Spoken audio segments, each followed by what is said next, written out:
Hello, boys and girls. It's the weather Hello. for March 12th. And there's a warning on this show. My co-hosts tonight are really chatty, and I can't even get a word in edgewise backstage. Yeah. So I was going to say something. Yeah. I know you were. Oh, That's what I was just talking about. Anyway, Yeah. Go ahead, Scott. It's kind of a sad day, really. Or yesterday was kind of a sad day. Apparently, Otangelo really believes in his creationism so bad that he decided to go to hell. He did? Yeah, because I was watching while Leo was talking yesterday during this do we call it a broadcast? Yes, we'll call it a broadcast or a stream. He said, "Leo, you are a fool."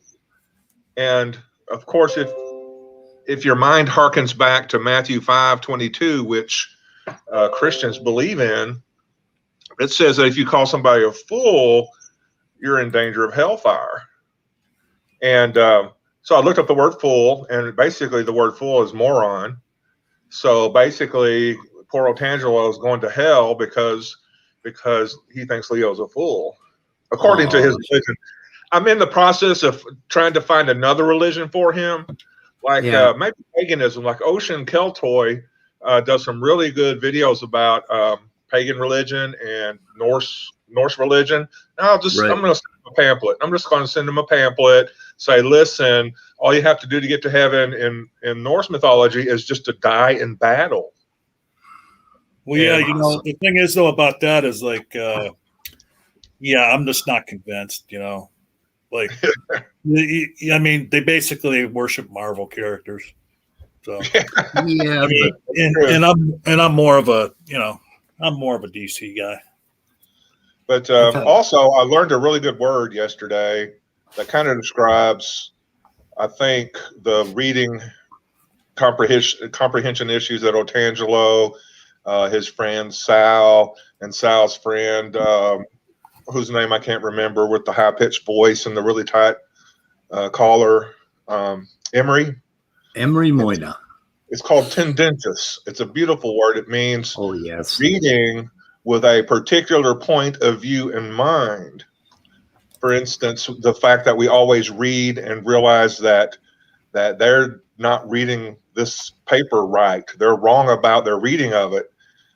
And then yesterday, Leo was talking about that one paper that that Otangelo posted that talked about some constant of the universe is different in a different galaxy.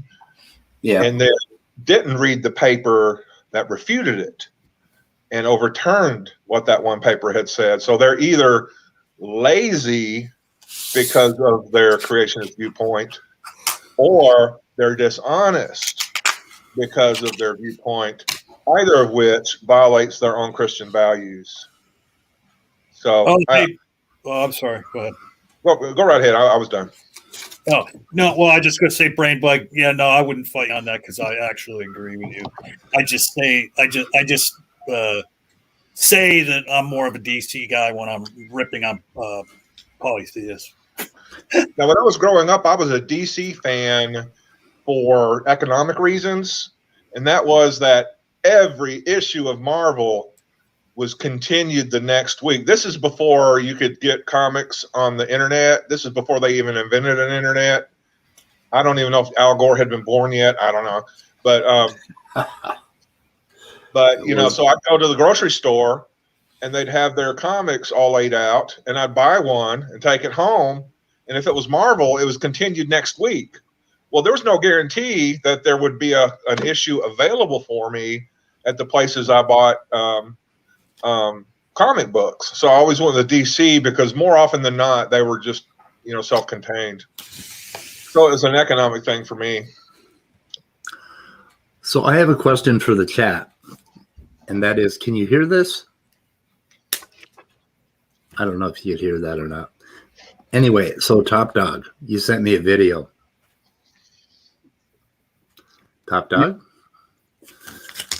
So did you want to review it? What part did you want to review? The Jordan Peterson part or the background noise that Gavin or somebody was doing? Well, I have a part where I saved it, the show. I'm going to share it actually. You are. Yeah. Okay. Let's see. The part that you linked to me was what? 5:12:41. Was that it? 38. 5:12:38. Okay, that's. Jordan Peterson, is it on his channel? What's the deal with it? It looks like pray. You just muted yourself for some reason. Praise I Yeah, am. it's on Praise channel. Yeah. Oh, okay. I muted myself for the very same reason as what we're going to hear. I know. Okay, so you were interested in the Jordan Peterson content, or were you interested in that other shit I heard when I first started listening to this? Well, we have to start from that point. I mean, Okay. then we'll go into the others. Because I wrote a comment about this video. Oh, I'm not sure if you know what I'm referring to. What was your comment? Was it about Jordan? Yeah, it's after we watched the video. Okay, was it about Jordan Peterson or was it about something else? Okay. It's about him. Okay, I have a comment about something else, but I'm pretty sure you'll be able to hear it. But let me just see if I can cue that up.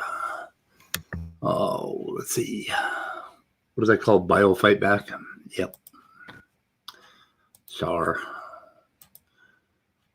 Oh, I'm in kind of a lousy mood today. I really hate banks and credit card companies and all those assholes out there who. Did you watch that link to the Christopher Hitchens video I sent you? Which one? It was his. It was Why Orwell Matters, but it really displayed a lot of his speech. Okay. His use of language, as well as a little bit of humor and some humility too. Did you realize when he actually was speaking about non-religious issues, he was quite humble? Oh yeah, he was. Yeah. He was. He was. He was funny, to the point, and a pretty decent guy. But let's play this and see what happens. Briefly, three arguments why I think that the cause of the universe must be personal. First reason would be causal explanations. No, that's not Jordan either Peterson, of right? two types. It can be. I thought it was. Yeah, no, not Jordan. I misspoke. It was Craig. Yeah. Okay. Yeah, that's what I meant. Explanation in terms of laws and initial conditions, or it can be a personal explanation in terms of an agent and his volitions. So, for example, if I walk into the kitchen and see a kettle boiling, and I say to Jan, "Why is the kettle boiling?" She could say to me, "Because the heat of the flame is being conducted by the top or bottom of the kettle to the water, causing the molecules to vibrate more violently until they're thrown off in the form of steam." Or she could say to me, "I put it on to make a cup of tea. Would you like one?" One is a scientific explanation, the other is a personal explanation. Both of them are equally legitimate forms of causal explanation, and in some contexts, one would be utterly inappropriate when the other would be appropriate. Now, when it comes to... Okay, do you hear that background noise? I think it's one of the it's three guys. Yeah, What's that? it's in the video. It's in the video or it's in Praise's stream? That's what I'm Yeah, saying. it's It's in the video, which is the video we are watching right now. That's what the fuck I'm talking about. Do you hear Yeah. that? Is Yeah, that- I do. Yes. Yes, we hear it. Okay, You're not is that, having auditory hallucinations. is that Gavin? Or is that fucking Praise? Or is it this other person that's here? Dwayne. I Some can't about- really tell. Jesus fucking Christ, what is wrong with these people? Yeah, I don't get it. But anyway, God, just fucking stop eating and stop eating things while you're streaming. To a first physical state of the universe, there cannot be a scientific explanation of that in terms of initial conditions and natural laws, because it is the first physical state. There is nothing prior to it. Okay. Well, Leo says that's Praise's background noise. He's always making fat guy noises.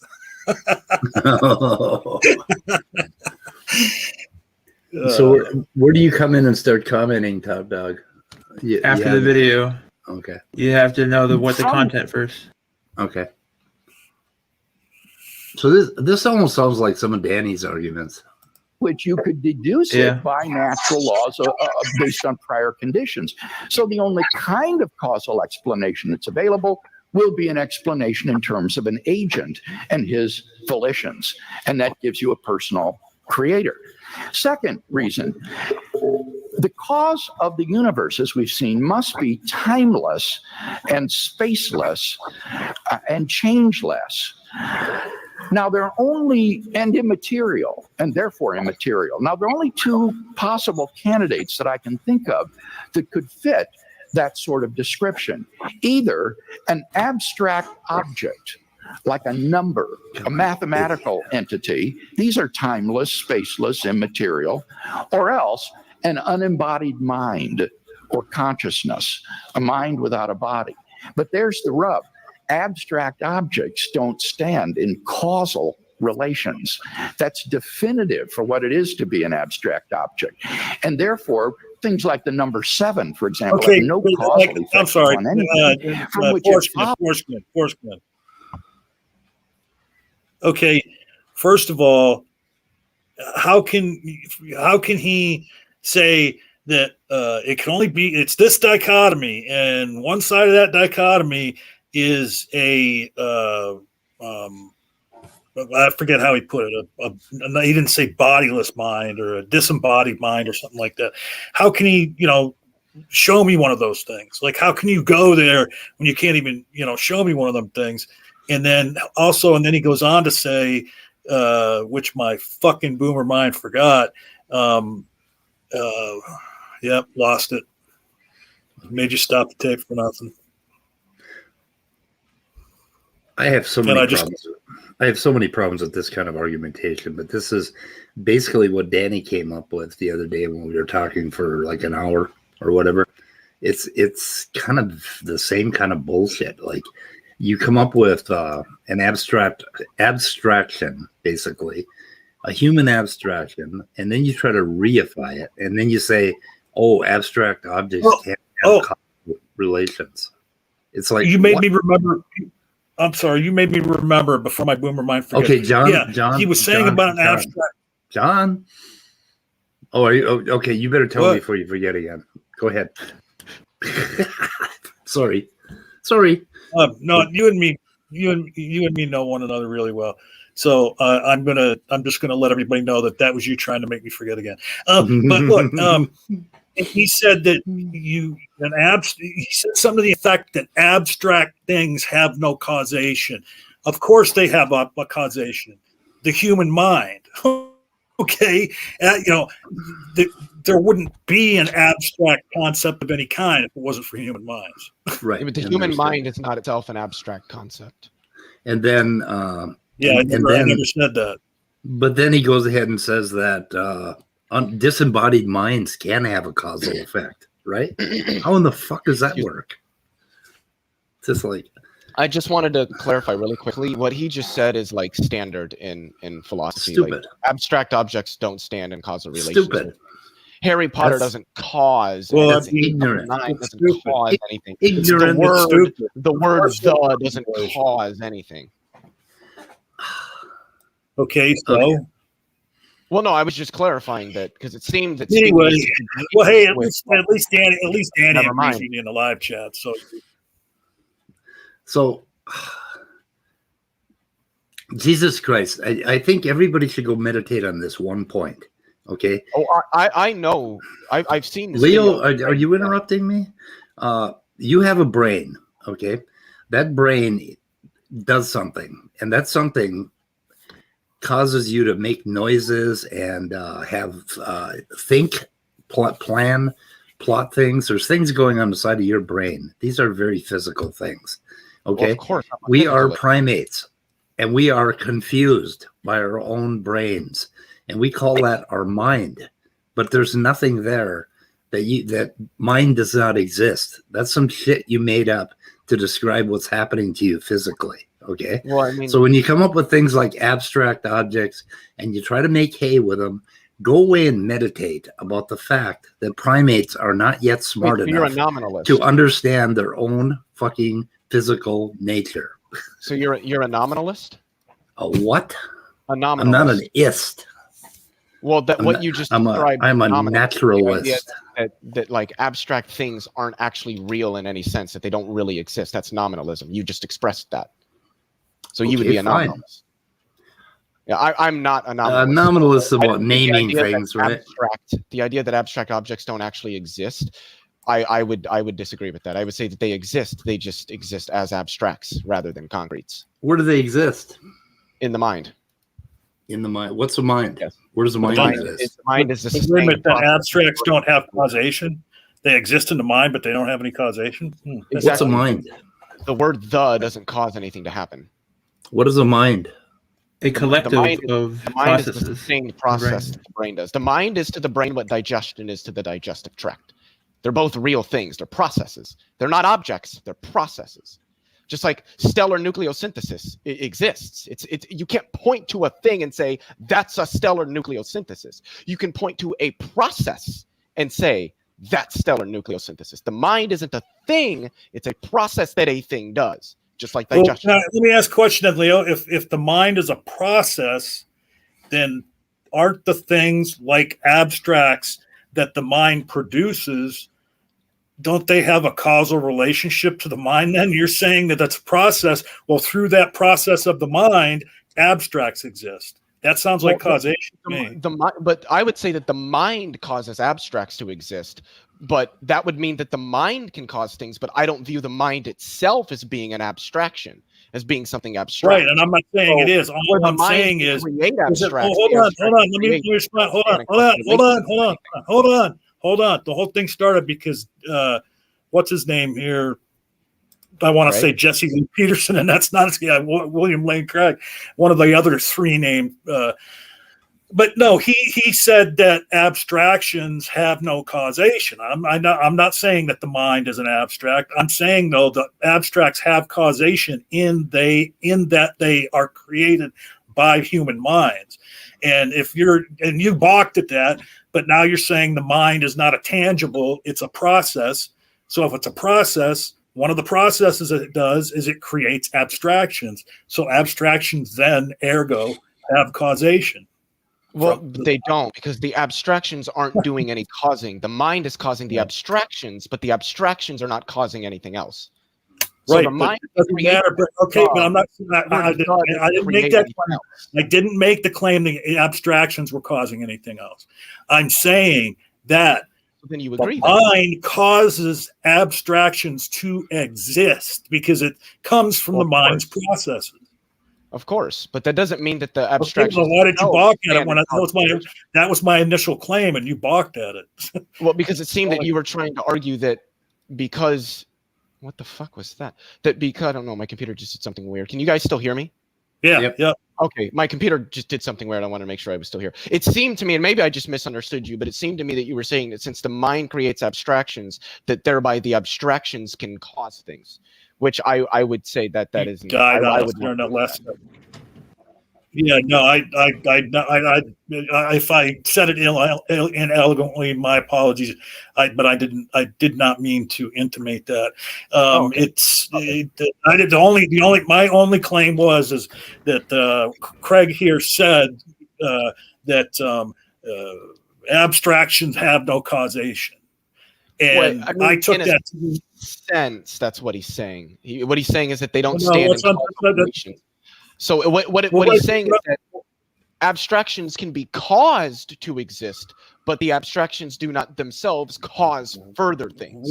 Right. But with what he was talking about and how he was saying it, his implication was that the abstractions exist in and of themselves and aren't caused by anything. I understand what you're saying. That could, and maybe what you're saying is what he was trying to say is that abstractions can't cause anything.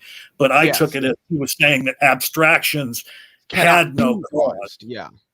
Okay. We got that cleared up. Yeah. And I can see where some people, because I've had other people be like, wait, what do you mean abstractions don't stand in causal relations? Doesn't the mind cause them? And it's like, yes, the mind can cause abstractions, but to say that abstractions don't stand in causal relations means the abstractions are not causes of things further. You done? Yes.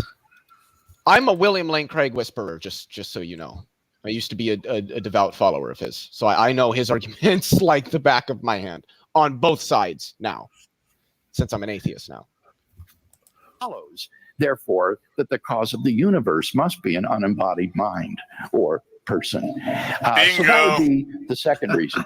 The third reason is that it's the only way in which you can explain how to get an effect with a beginning from an eternal cause. If the cause is sufficient to produce its effect, then if the cause is always there and is permanent, then the effect should be always there as well. For example, if the cause of water's freezing is the temperature being below 0 degrees Celsius, then if the temperature were below 0 degrees from eternity past, it would be impossible for the water just to begin to freeze a finite time ago. Any water that was around would be frozen from eternity. If the cause is there, its effect must be there as well. So how do you get a cause which is permanent and eternal and an effect like the universe, which only began to exist 14 billion years ago? The only answer to this conundrum, I think, is if the cause is a personal agent endowed with freedom of the will, who can therefore create a new effect spontaneously without any antecedent determining conditions. For example, a man sitting from eternity could freely will to stand up, and thus you would have an effect with the beginning arise from an eternal and permanent cause. So for those three reasons, I think we have very powerful grounds for thinking that this is not simply an uncaused first cause, but this is a personal being, a personal agent, which has chosen freely to bring the universe into existence. Oh my. Yep, intentionality.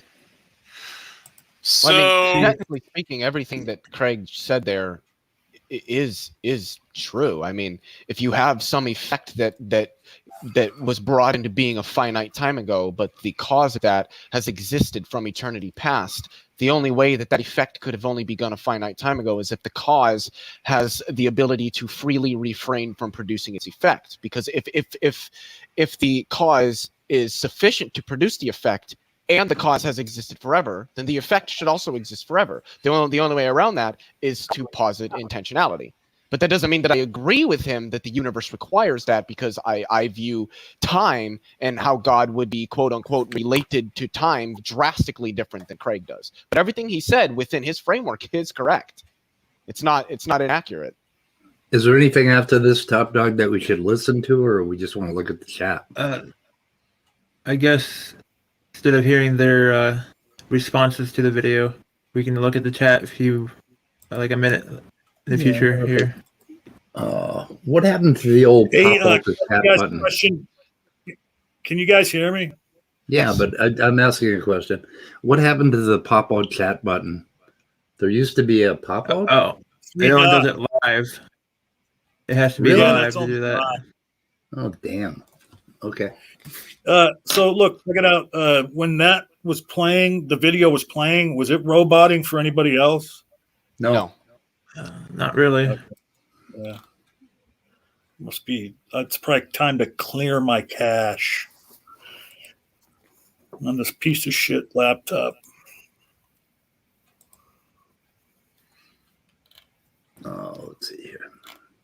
Go up there. Do they think and- like there's a mind before the universe? So that's what they're agreeing to, I think. Oh shit! So Got too wide. YouTube is So- not the easiest thing to do this with.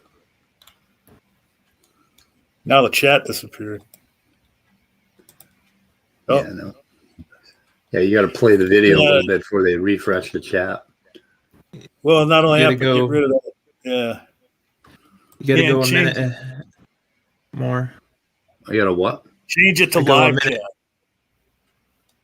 again? Why did it change back? Why did I have to do that twice?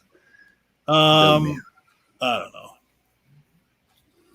Okay, so it's rolling. It But I to don't see go through a few more 10-second. You hit L to go 10 seconds ahead.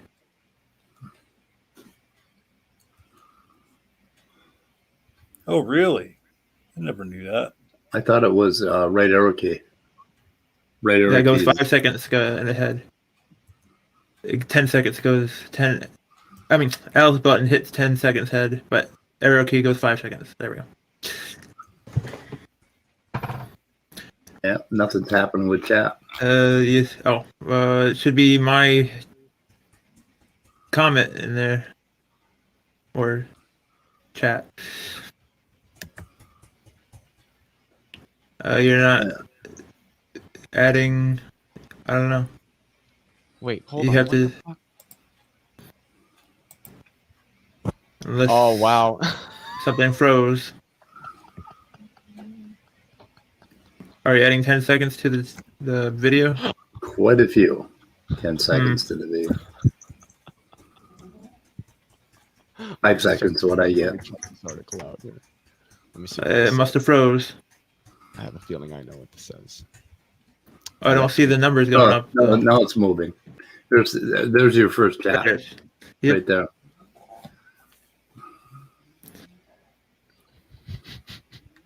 Okay. So you have to listen to them now. That's what I forgot to tell you.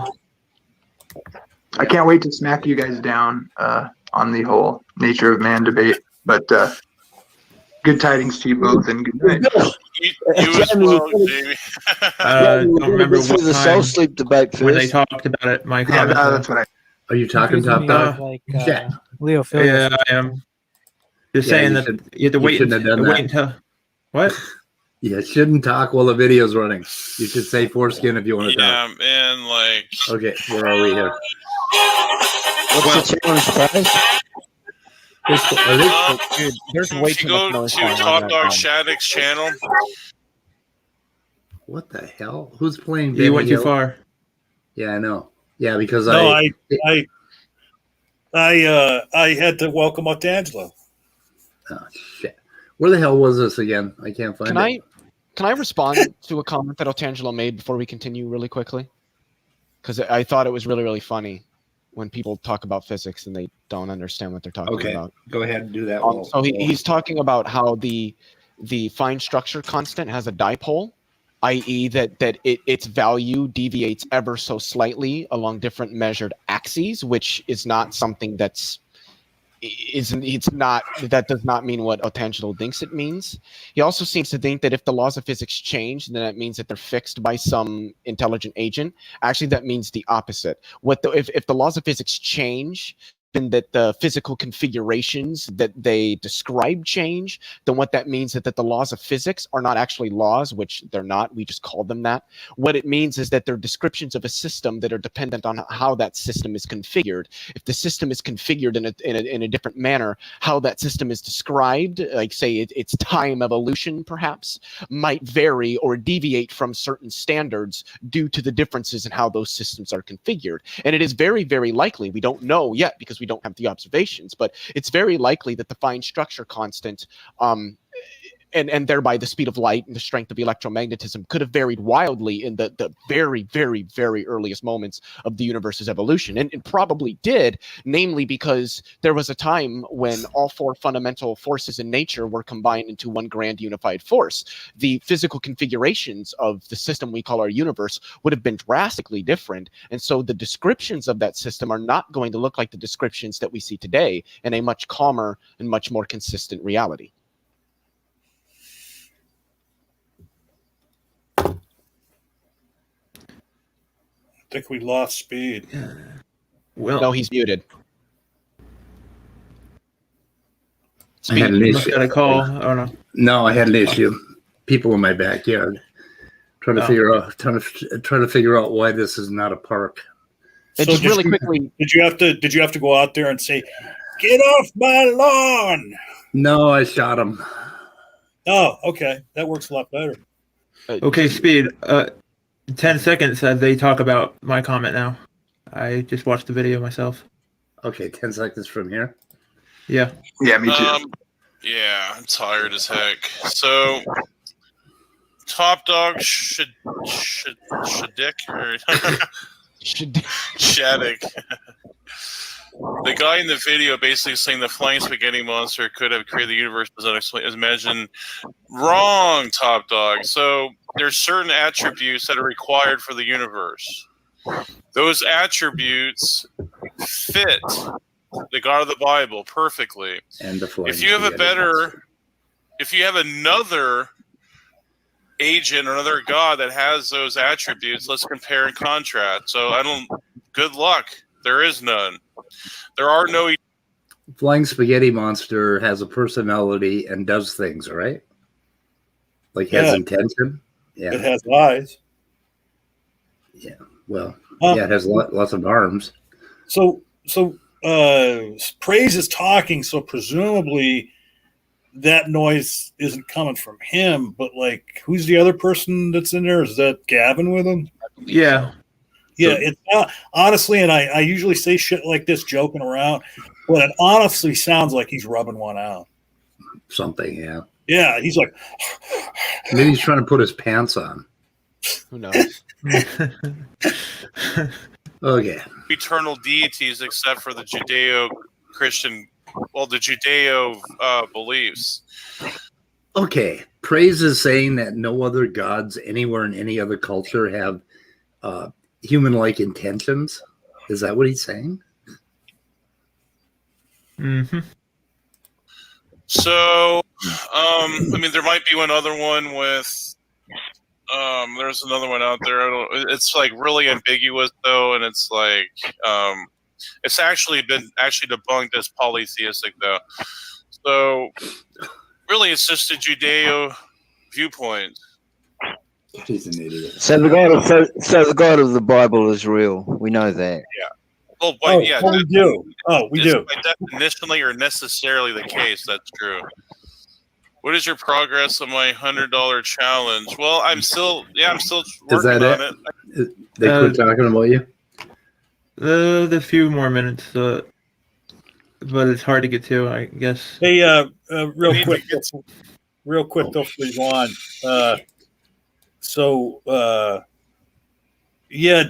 Danny says to you, I think it's in reference to when you brought up the flying spaghetti monster.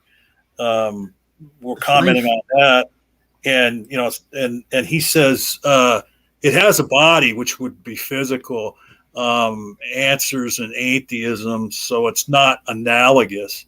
So because there's statues of Jesus too. The Okay. flying spaghetti monster is a physical body? Right. He's thinking because when you go to like the ACA or whatever the name of their show is every Sunday with Matt, they have a flying spaghetti monster sitting on their desk, and you could order them off Amazon. It's like a pile of spaghetti with eyes. And so Danny's saying that because someone did a physical representation of a deity, then that makes it physical. Flying spaghetti monster is not physical. He's undetectable. Yeah. Okay. And he got, after drinking heavily, he created the universe. So I don't know what, I have no idea what Danny's talking about. I think he's wrong.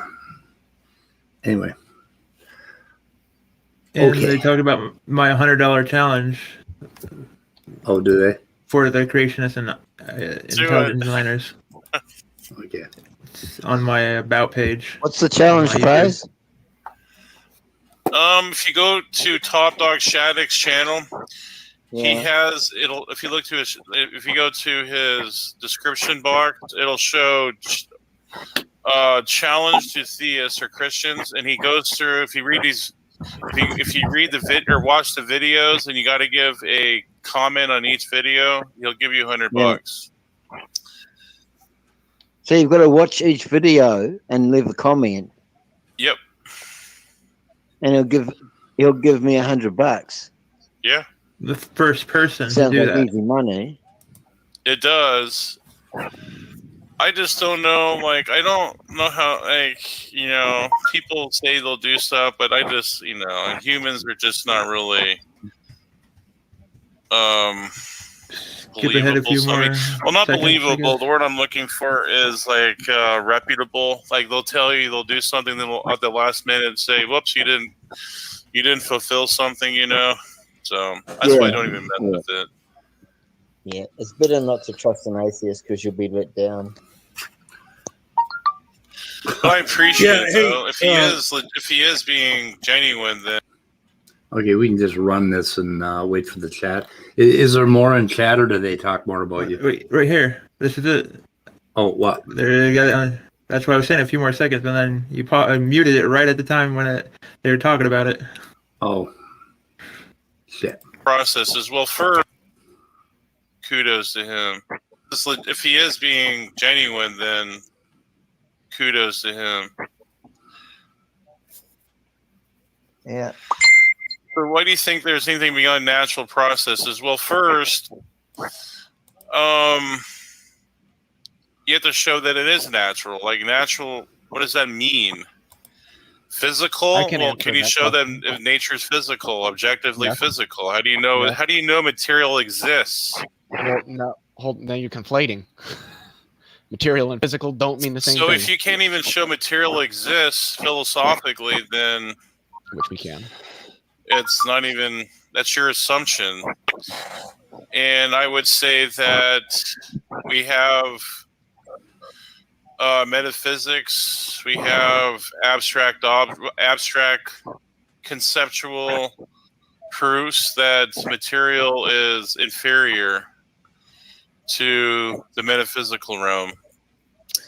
And science has demonstrated, Top Dog, science has demonstrated that the universe is emergent from quantum information. This is common knowledge. This is not I'm just Science getting, is not- I'm getting dumber. I'm just getting dumber. Yeah. Uh, Well, and the thing is too, is listening to Gavin heavy breathe into his mic is just I know. like creeping me out to no Okay, fucking yeah. end.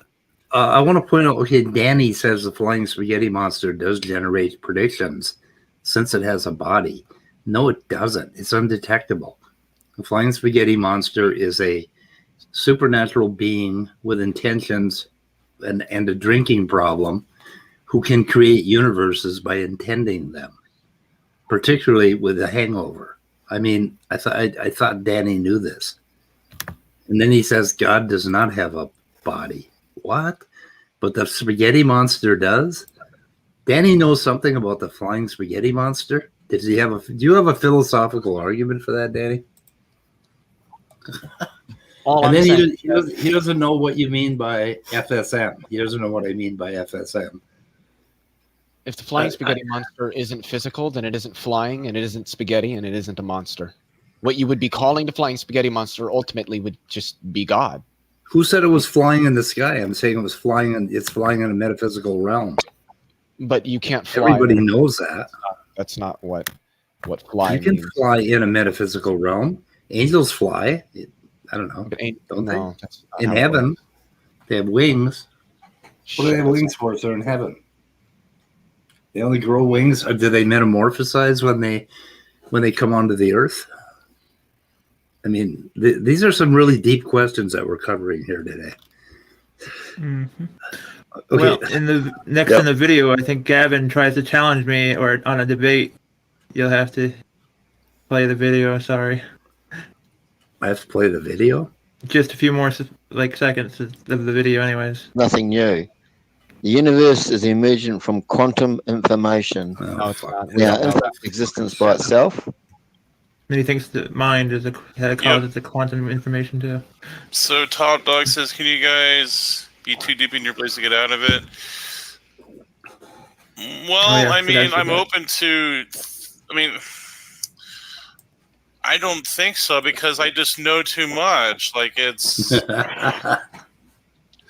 not in a way like being small-minded. It's just I know too much already to know that material and naturalism is false. But then I already know that the other gods out there are false. Like I just know it. I've done my research, and it's just one of those things. So, yeah, and then also like my experiences in life as well. So it's one of those things where it's an impossibility, I think, based on the evidence that philosophical evidence, science evidence. Top Dog, if you're so confident that God doesn't exist, do you want to debate me on why God does not exist? Oh, God. How And then about you have that? to skip it a few seconds ahead yet to get to my comment. Did I stop it? I think you don't need to hear the rest of Right. it. You can just see God the comments. does not. Just skip to the end and look to the comments. How can someone prove things don't exist yet? The stream ends and the stream. Yeah, it's ended. Okay, that's the end of the stream. Yeah, the chat. It should have the last chat comment. The one you can Go see. down. Move Danny. I Move can't see Danny's it with the- comment. yeah. Be able to see it. So Danny is like he's using the literal interpretation of pasta, and that is not what the flying spaghetti monster is. You just don't understand FSM. Yeah, he's just not got the spiritual. So if No. you move Danny's comment into the price Top Dog. Huh? If I what? Oh, Top move Danny's Dog's comment oh. is underneath Danny's comment that you're sharing right now. Oh. Okay, so there's Top Dog's comment. You haven't heard about how can someone prove things? Presumably. And he never responded. He's responding online anyway. So what else? What else do we need to know about this? These two great thinkers.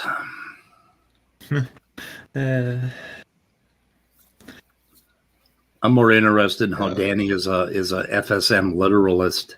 He's like a fundamentalist, physicalist, FSM literalist. He just hasn't been touched by FSM's noodly appendages to know the enlightened truth. Right.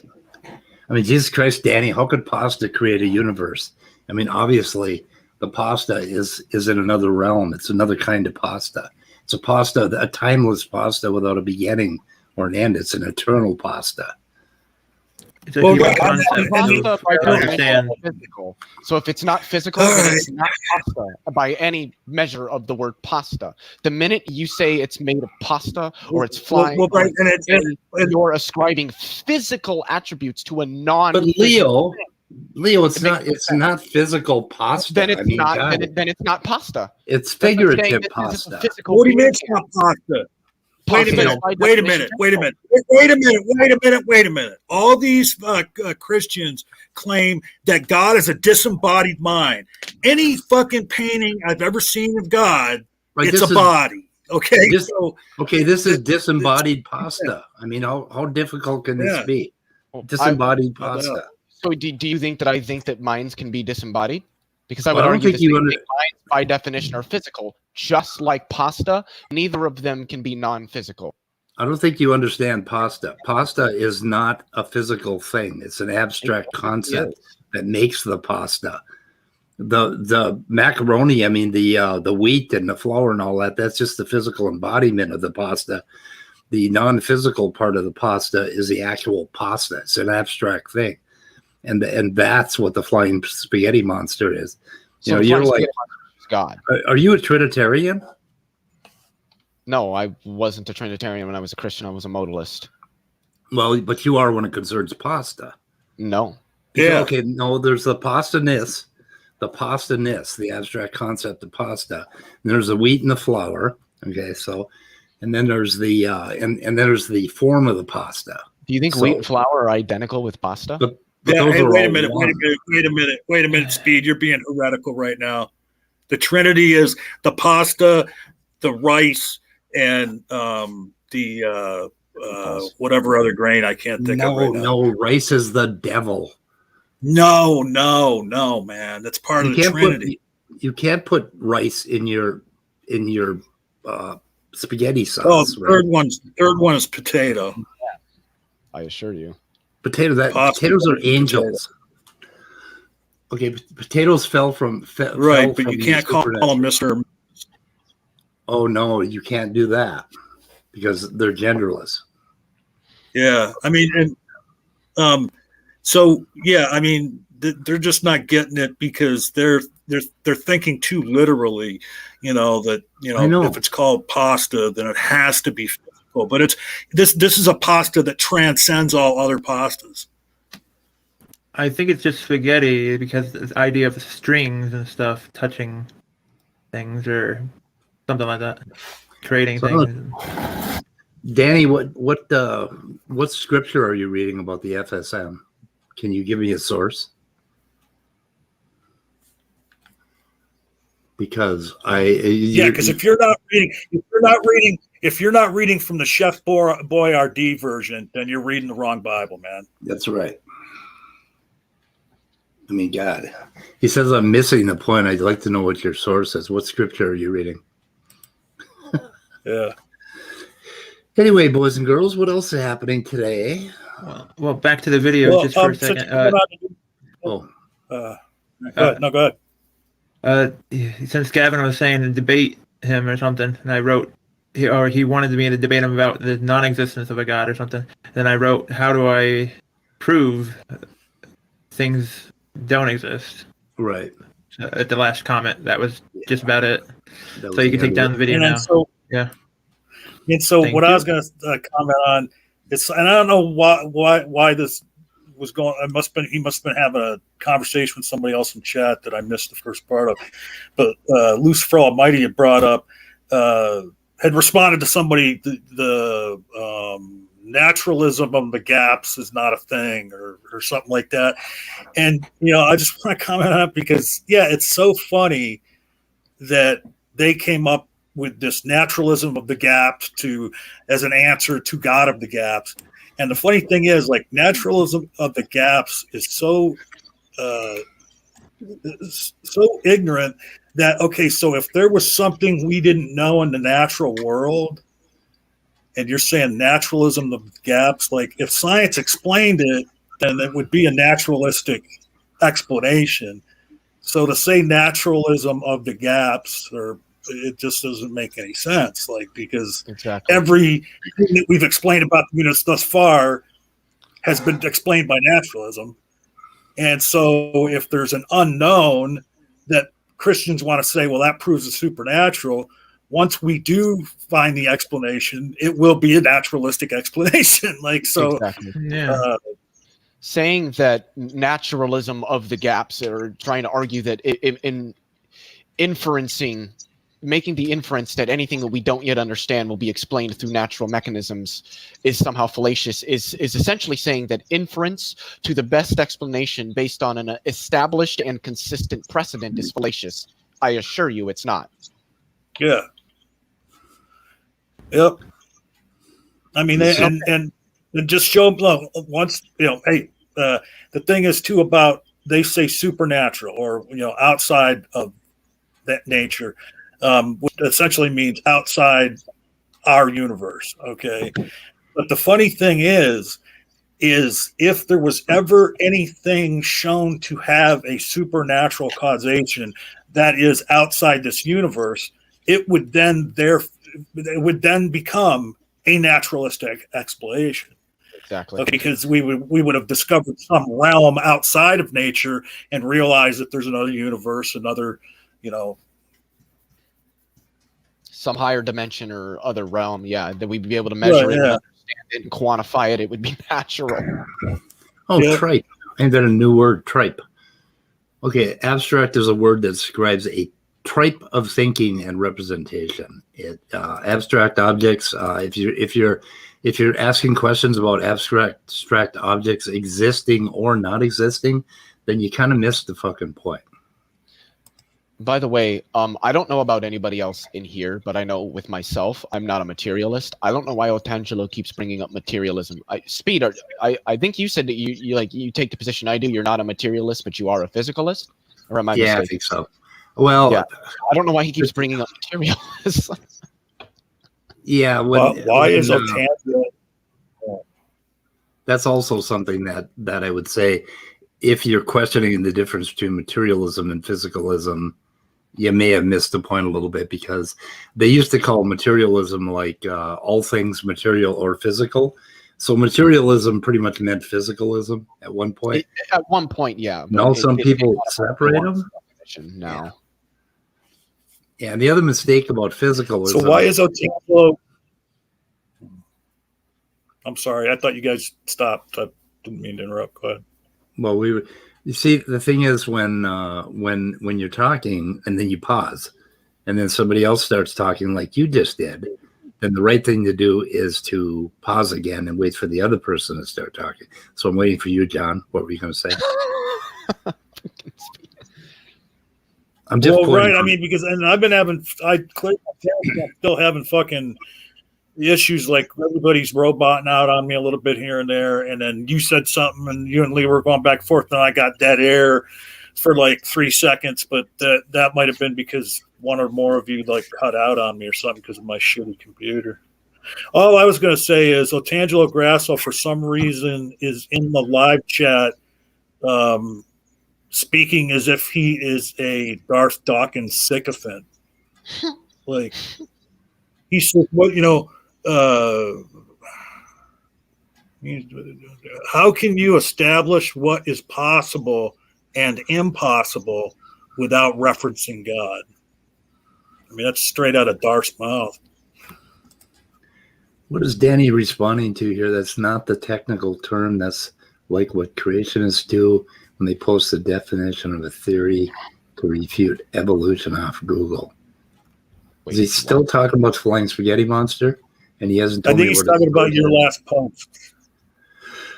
About abstract objects, or Right. whatever the hell Yeah. it's supposed to mean. Maybe. I don't know. Maybe he's talking about the flying spaghetti monster yet. I'm not sure. Okay, that's not the technical term. That's like what creationists do when they post the definition of a theory. Yeah. Okay, Well, abstract. at least Danny's doing something new and arguing over terminology. Yeah. Okay, an abstraction is when we generalize something. When we look at a herd of sheep and we call them sheep instead of looking at every individual sheep. So we made an abstraction, basically. We've abstracted some sort of category. And then you can also abstract like pure ideas or like mathematics, things that we come up with, representations that we come up with by mind. You could abstract those to have wider and wider ranges and see wider and wider kinds of patterns. But abstract is just a word to describe a kind of thinking. It hasn't a fucking thing to do with objects. Well, and Danny gives me an opening here. So tonight at 7:00 on The Rage is going to be there. You gotta go. What's that? No, I'm talking about my cat.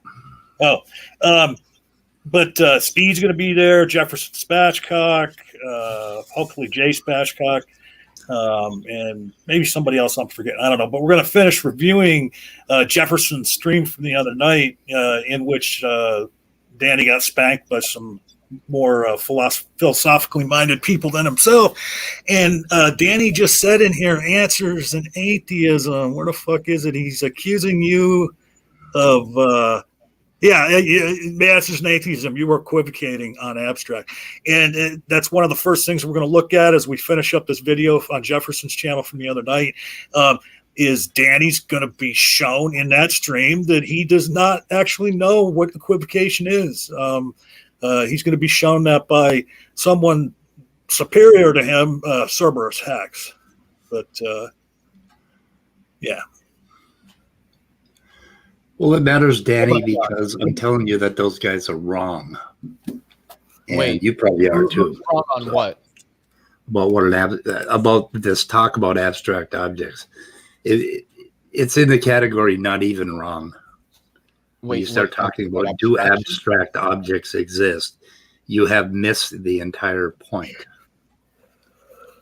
And I can flesh that out if somebody would like, but I think it's kind of boring, but I'm not sure. Oh, Scott found that. He quoted that scripture he was talking about earlier. So if you make an abstract object in reality, does that exist? No. Make an abstract object? You can't make an abstract object in reality because the in reality implies that it's concrete, and you can't have an object that is both abstract and concrete simultaneously. Oh, I thought comic book characters or any fictional characters you create are abstract. Yeah, they are. Those are abstract objects. Yeah, abstract concepts. Danny wanted to know if the link was for him, and I said no, it's for Nathan. So because I forgot to send Nathan an invite, not for Danny. Not today. Anyway.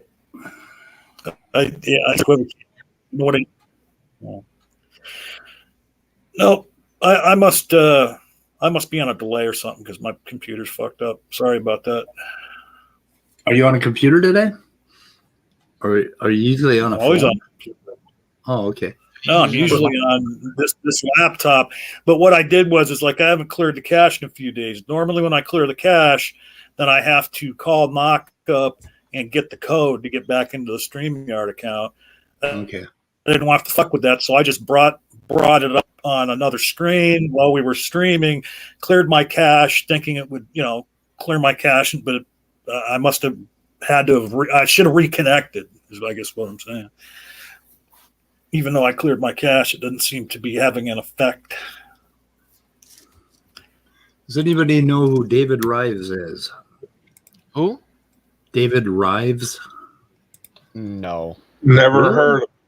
Are you kidding? He's got like a big ministry. He's got, I think he's got all kinds of YouTube shit too that comes out. Let me see if I can make that bigger. Holy shit, boy. Fucking Otangelo must be slow on the draw today.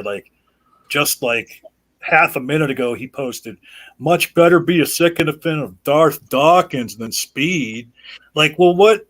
What? I mean, I think I made the comment about Darth Dawkins, 8-9 minutes ago? Oh my God. What's with all the wrenches? It's a blue wave from November coming now, Danish Debater. You want a wrench to Danish Debater? Everybody gets a wrench on this channel except Otangelo. Oh, Speed is the Oprah of wrenches. You get a wrench. You get a wrench. I give a wrench to the whole audience. You know who Sock Account is, right? What's that? Sock Account? No. He's a YouTuber, and he is kind of in the drag world, the Dragoons over on Discord. Okay, yeah. And he on his channel, he gives everybody a wrench, so everybody's on equal ground. Nobody can time out anybody else. Oh, Danny, you can't come into the stream because you're a weenie, and you don't know how to behave in streams. Wait, so it's better that we have one-on-ones. Aren't we in Weenie Hut Jr. right now? Aren't we what? Aren't we in Weenie Hut Jr. right now? Weenie Hut Jr.? What? Yeah. The stream is Weenie Hut Jr. Yeah. I thought it was a Salty Splatoon. Yeah, Danny, you can come in if you want to be a weenie. Come on. I'm probably not going to listen. He's just going to come in and want to tell you why you were equivocating. I'm just going to stick in the bit. Flying spaghetti monster is not real, which is not it has to be a physical thing. And it has to be a physical thing. Well, before we get involved in all that, I just wanted to ask Nathan how the unpacking is going and setting things up. Nathan? Takes him a minute. Is this thing on? Yeah. I don't know. I think Nathan gets in here and sorry about that. My internet went out. My Can you guys hear me? Yeah. Hello, hello. Yes. Hello. How's the unpacking going? You hear us. Can I? Oh, my internet went out, so I didn't catch what you said, Scott. I was just wondering how you're Can anyone hear me? unpacking. Can you hear me? Yes. Yeah. Can you hear me now? How's the unpacking and getting your new house ready going? It's almost there.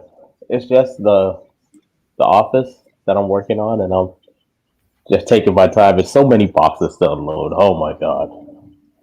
I might need an extra week to be like completely finished with everything. I have to set up a desk. I have to set up a TV. So many things. Usually the last 5 to 10% of stuff is left unpacked for about 6 years.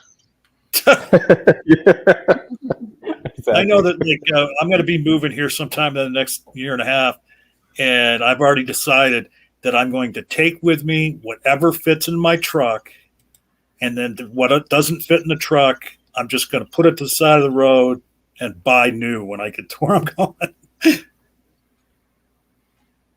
I should have done that. Like, I kind of regret not getting rid of a bunch of things.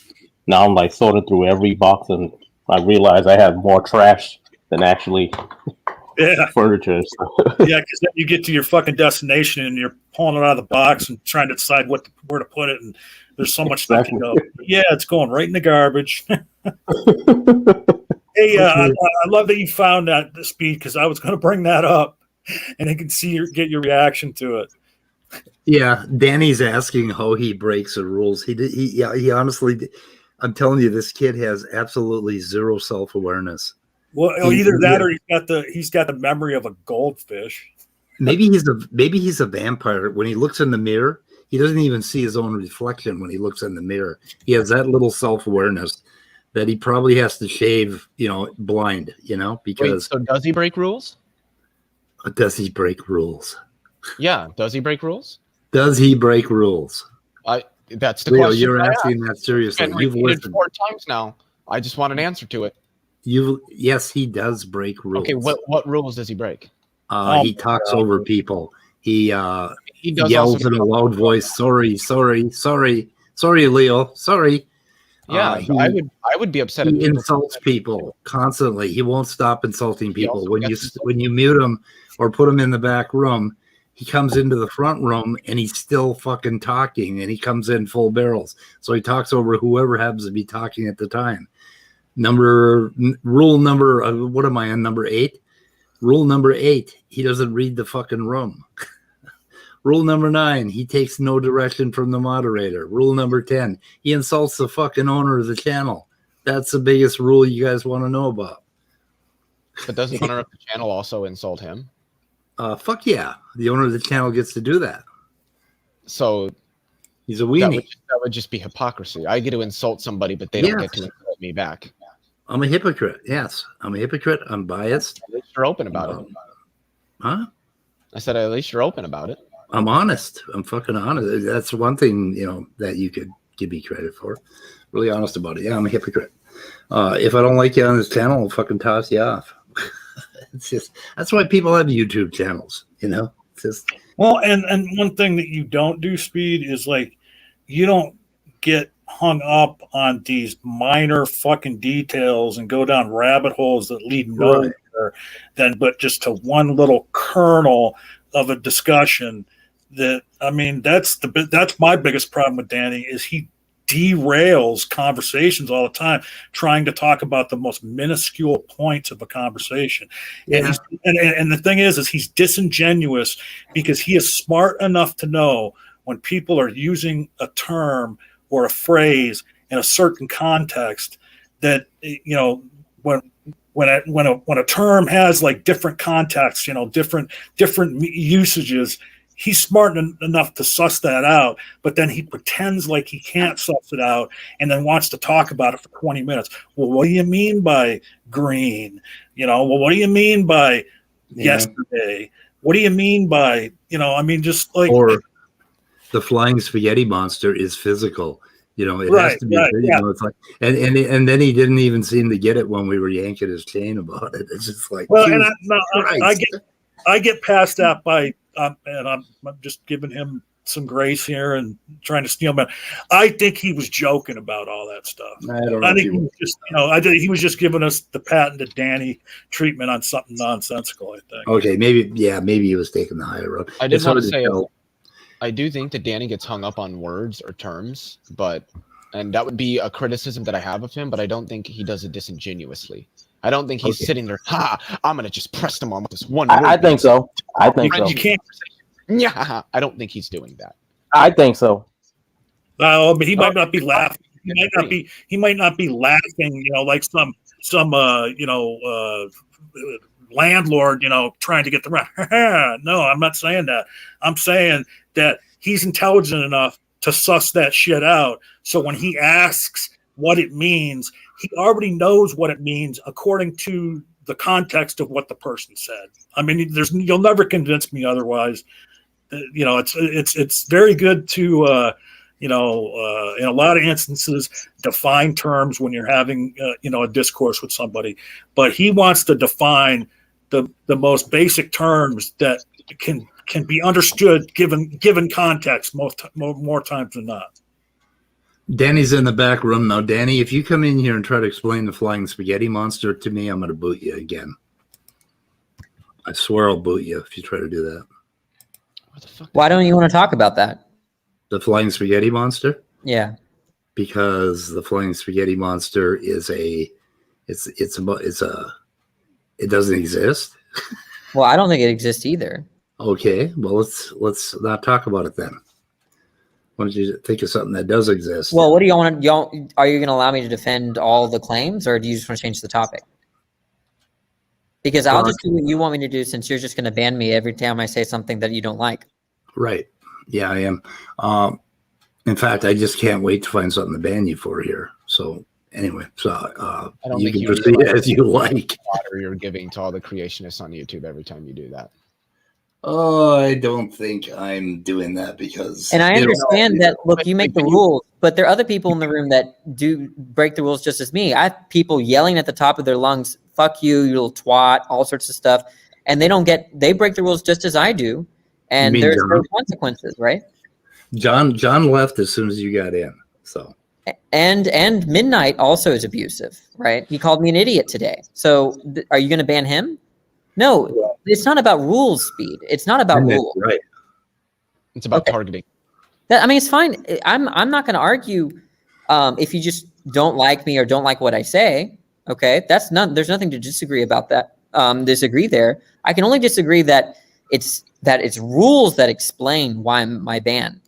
Is this a new topic? Well, you can change the topic. Look, I have no control here, right? You're just going to ban me as soon as I say something you don't like, so you can control the conversation. What do you want to talk about? Or I can just listen to what you want to talk about with Leo or anyone else. You've been saying things I don't like since you got here. I haven't banned you. Okay, well then, but it's not sufficient, obviously. Okay, flying spaghetti monsterism. Is that what you want to talk about? It's flying called spaghetti Pastafarianism. monsterism? No, I don't. Pastafarianism. Flying spaghetti monsterism, I think he called it a lot. So basically, it was about a letter from Bobby Henderson. I never looked into the history of this before. So the flying spaghetti monster stuff? Yeah. Pastafarianism. Yeah, it was I have a totally different topic that I would like to ask Danny's opinion of whenever you've exhausted the FSM or other topics with him. Yeah, that's over. Go ahead. So should I take this down, this Rives ministry thing? Well, what were we going to talk about here? Well, this guy basically has a where the hell is it here? Okay. So he's got like he does YouTube stuff. I'm surprised you guys don't know who he is. But anyway, he's got the standard creationist bullshit against evolution, and he makes a bunch of claims. And I thought, it might be amusing to read it or not. Let's move on. What do you want to ask, Scott? Scotty. Philosophy. What types of philosophy have you done? Political philosophy? Very little, but if very little, but I know where to point someone to. Well, a while back, I developed an interest in the nature of propaganda. Basically, is there any kind of demarcation between persuasive speech and propaganda that can be reliably used? And I know you can look at George Orwell's essays and stuff like that, and of course his literature, and do some observations. But philosophically, has any of your classes or any of your educational work dealt with the idea of what constitutes propaganda? No, not really. A lot of like political philosophy centers on like basically politics for philosophy is a subsection of applied ethics, and then political theory.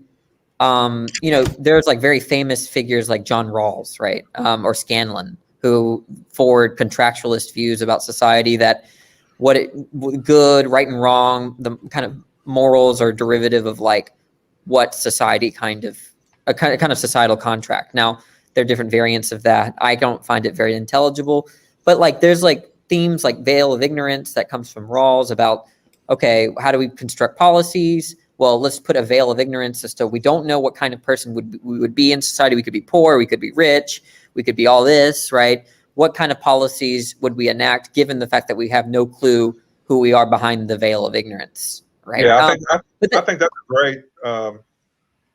a great thought process to go through. But yeah, in terms of propaganda, I tend to think of it as a kind of a combination of falsehoods, but also through the use of institutions and other nefarious means, limiting people's access to information. But yeah, I really don't know much about it, to be honest. Okay, well, I'm gonna try to find some stuff, but I was just wondering what people thought about. I really consider creationism just propaganda, and Really? When you take the wedge doctrine that was it Philip Johnson, the lawyer, introduced, and then to basically have people teach the controversy rather than eliminate one or the other. There is a political sphere to creationism that they tried to enact. Obviously it was caught up in all sorts of court cases, and I need to first get a grasp on what propaganda truly is before I can really say, oh yeah, this is it. Can I ask a question, Scott? Are you Sure. looking like for something deeper than what the general definition of propaganda is, which is like the I guess I would define it as the persuasive popularization of an idea or an ideology or a philosophy, what have you, generally utilizing misleading or loaded language as a means of Exactly. So you're looking at something that goes beyond that or digs into it a little more Yeah. deeply. Yeah, I just want to know the history of it, which there's not a whole lot. Like I found a book that I'm going to dive back into, but it's just poorly sourced, and that really irks me. I mean, yeah, especially when you're talking about historical stuff, the guy doesn't footnote a thing, and that really ticks me off. Which means that I don't know why. Well, I think I know why, but if you study what propaganda is too much, you'll discover who's been doing it to you, and then thus you lose a lot of power. So it may be that that people have been discouraged from studying the roots and the systems and the role of propaganda in society. So what do you think of that? There, Scott. Well, damn you! You make it seem so easy. But I will look for that. Put the link in the private chat or even in the public chat. Yeah, this is a preview, so this might be pretty new, but I'm pretty sure that there's a lot of work done on the science of propaganda, which is how I would approach looking at it, rather than listen to somebody sputter about it. Speed, can you do me a favor? Huh? Can you highlight Otangelo's most recent comment that was directed towards Amy? The guy who thinks that a logical leap is some sort of inference that you make in logic is trying to tell somebody else they need to brush up on their epistles. You know, it's so cute that he's still advocating for God, even though he consigned himself to hell by calling you a fool yesterday.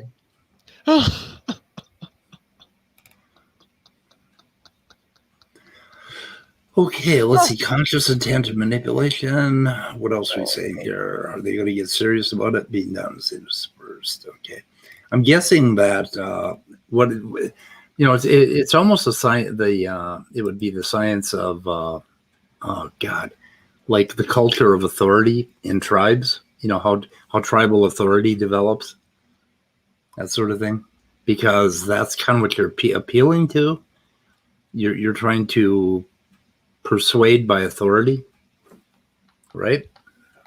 Well, not only by authority, but just kind of sneak it in through all the institutions. For instance, like when you're not allowed to read certain books, but they don't say you're not allowed to read it. They just don't make it available to you, like in class or something. So if the authorities or whoever's doing the propaganda were to shape the reality of the tribe, they would end up shaping what they think. Yeah, you know, making you saying things about oh man, I heard them say that those people over there in the valley to the west of us, they eat their babies, or they sacrifice their babies. We need to go wipe them out.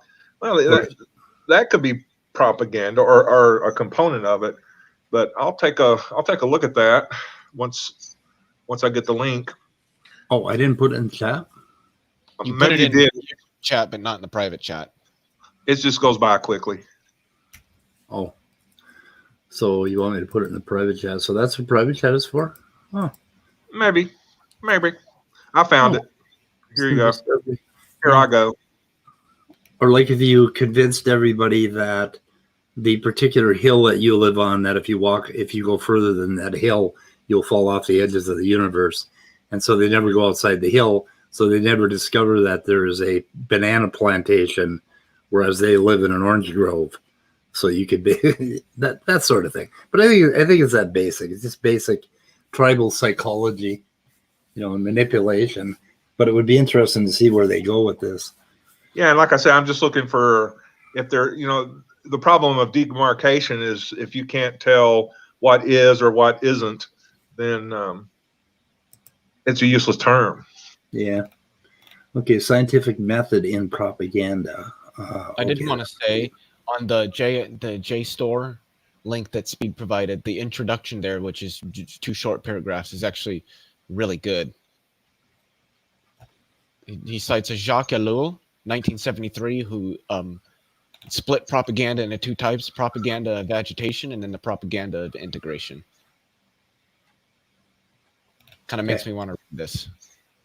Oh, the introduction? Okay. Yeah, the introduction there, those 2 short paragraphs. That's really good. Yeah. I think at the point in time when I was looking into this, I really didn't consult journals because, I didn't know I could. I didn't know journals. I know academics have philosophy journals and stuff, but I'd never considered them accessible, but apparently they are.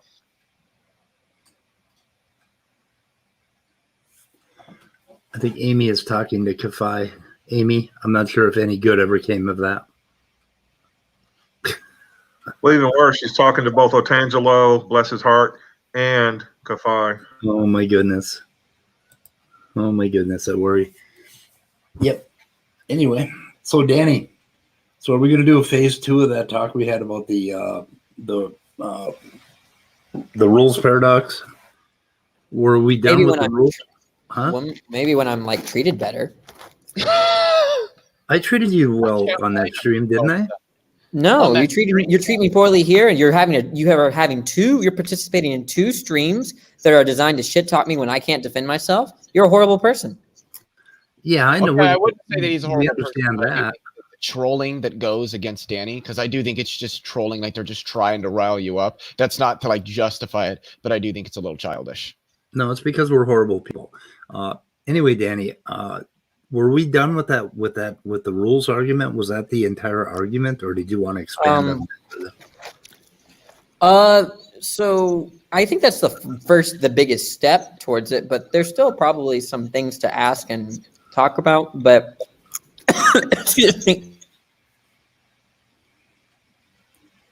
You're satisfied with the Sorry, I'm robot? coughing. 1 second. Okay. I understand. I You're choked on coughing. popcorn. No, you didn't. You took a big bong rip and you can't handle it. I inhale a cat about every 10 minutes. You know, I think all the professors of philosophy I know at one point in their life took a lot of bong hits. Oh, Probably. yeah. Really? So, good one. I went to college with one, and he's Good an Alfred North Whitehead expert. Oh, Whitehead, the British one? I think so. Yeah.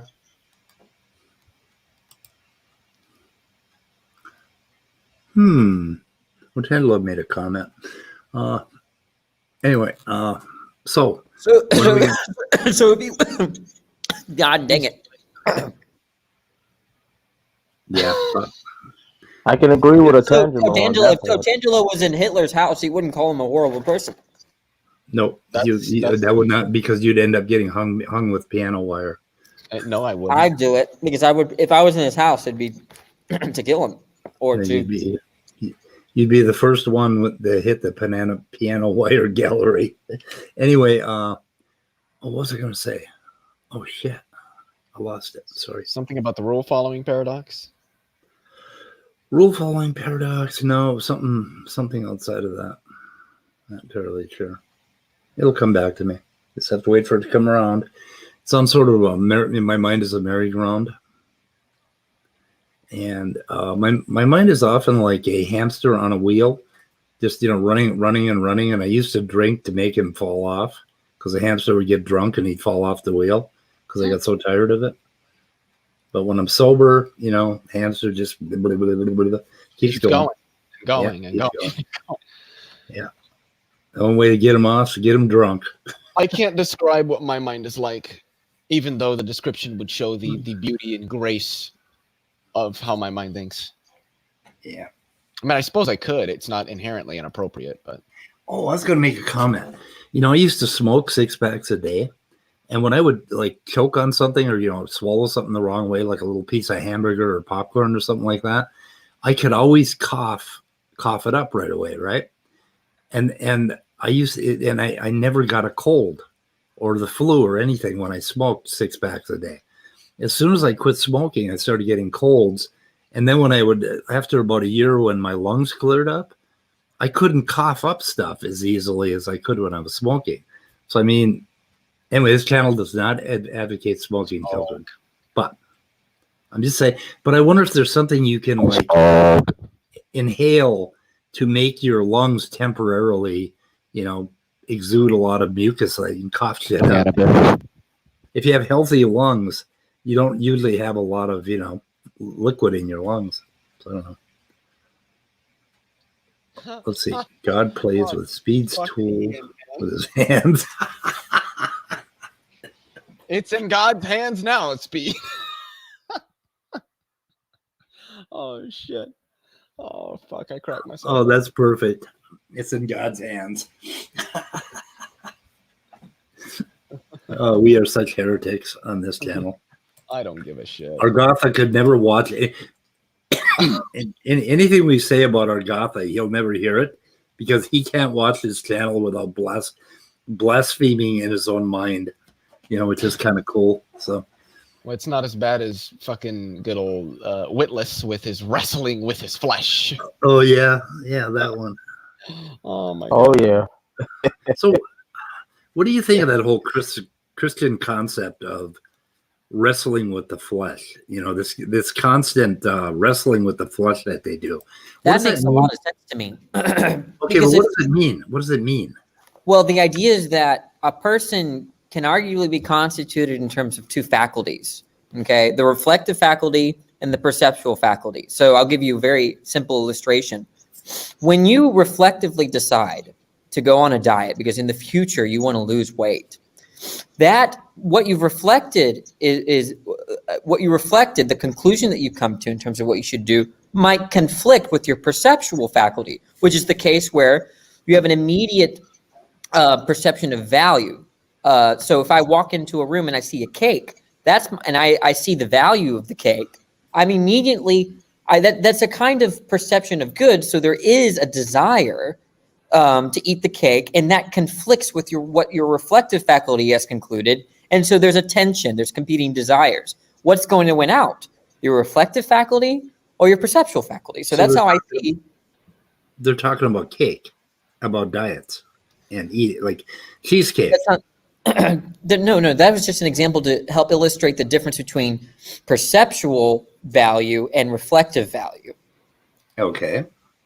So the idea of perceptual value is you're literally having an immediate experience of value, right? But reflective value, like, do you like the idea of working towards, retirement? That's reflective, right? You're not perceiving anything in the world experientially. So what Christians are talking about. Jesus Christ. Quit eating popcorn, Danny. You're going to kill yourself. Dude, just put the blunt out for a little bit. You can hit it later. Yeah. So what Christians are talking about is that there's this struggle between the spirit and the flesh, in the sense that there are demands that your body makes on you, or your perceptual faculty, right? You have experiences about what your dick wants to do. You have experiences about what seems attractive or whatever. And then you reflect on the idea of God's commands and his plan for you. And that's in conflict. And that's what they're talking about when they're talking about the flesh versus the spirit. They're talking about the reflective faculty and the perceptual faculties not coming in line with each other. Yeah, okay, let me give you another example. Let me give you a second example. Suppose I absolutely love to think about alien life forms or Marvel comic characters or something like that. But I don't read comic books or anything. I just sit around and I think about it all the time. And all I do is, imagine them doing things and having fun. And because of that, I'm about to lose my job. And so I make this reflective, I reflect a bit on this and I say, okay, I'm not going to do that anymore. I'm not going to do that tomorrow. But tomorrow I get up and that's all I think about again and I fail. Isn't that the same as eating cheesecake? I mean, if I'm understanding you, it seems like that's just your reflective faculty deliberating about what you should do. There's no perceptual things that factor into that deliberation there. Well, but it's the same kind of thing. I'm ruining my life by thinking about this stuff all the time. And then I have a reflective capacity to go ahead and look at look at what I'm doing all day and tell myself, make a rule for myself that it is a sin for me to keep doing this, to keep doing nothing but thinking about imaginary characters. But there's nothing perceptual about it. It's all in my head. So why would that not be similar? Would that be similar to cheesecake? Huh? No, it is similar. I'm just saying that the tension is not between your perception, your perceptive faculty, and your reflective faculty. It's just a tension within your reflective faculty, and you're deliberating about what you should do. Now, when it's the case that you're deliberating about whether you should think about Marvel characters or whether you should go to work, and you've concluded that that you should think about Marvel characters, I just don't see in virtue of what did you make a mistake, right? You can only have made a mistake there if there's a conflicting desire, and then you reflect and kind of had wished that desire weighed more than the other desire. Right. My desire. Do you see where I'm going with this? My desire, basically. My desire is to have a job, to get, pay my bills, to have a good life. My desire is also to think about Marvel characters all the time in my head, right? Why do you need to color that or categorize it with only perceptive? I mean, there are other vices that people have that have nothing to do with perception or nothing to do with sensory delight. Well, presumably there's a phenomenology that you're enjoying when you're thinking about Marvel characters, right? So it is you might feel a certain way when you think about Marvel characters. You might get excited. You might enjoy yourself in that moment. And I think that could qualify as a perceptive thing, right? That the idea is that there is some kind of thing you're getting out of thinking about Marvel characters. It's not simply that you're thinking about Marvel characters, right? There's something coextensional with that, namely the phenomenology and the experience of thinking about them. And so that's conflicting with your reflective faculty in the sense that, I should be going to work. Okay, Can but I say suppose something? go ahead. It's Doug. mostly that you have different programs in your mind, and then you have subconscious doing its own thing, and because of body needs or wants, and then if you have programs in your mind that are conflicting and stuff, that's what's going Top on, Dog and then you have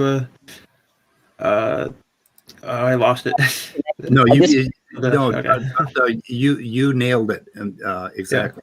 Okay. Oh, okay. You agree? Or I didn't know if that was agreeable. It's basically okay, but and I will say that your tendency here, what you're driving at, like even with my Marvel comic character, you tried to find something perceptual, something of the flesh, that basically something of the lower thinking body.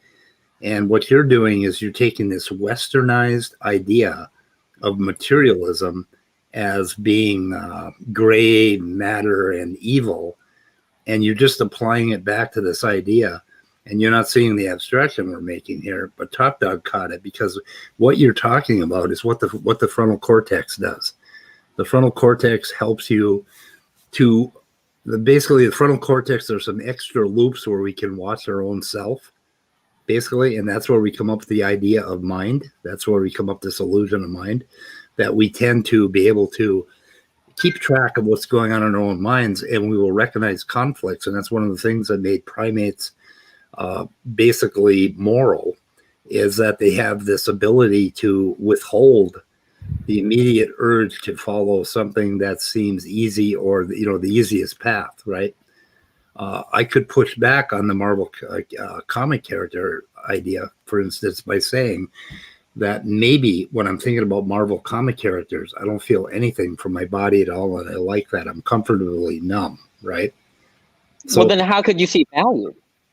how can you see value? The idea is that it's valuable to think about that. Otherwise, you couldn't deliberate about doing it. Why do you think people take drugs that make them like heroin or oxycodone or fentanyl, which makes them comfortably numb? They don't feel anything. Well, So no, well, basically, that's a paradox, isn't it? Look, No, the it isn't. idea. It's not a There's paradox. there's an experience of numb. An experience of numb. There's an experience of not having an experience. Look, I know what it means. I know what it feels like to be numbed by a dentist. Right? You're what? Well, it feels fat. Numb by a what? A dentist. Like when a dentist there's an experience of not being able to feel. There's an experience of not being able to sense heat and cold, and air, or whatever. That's an experience in itself.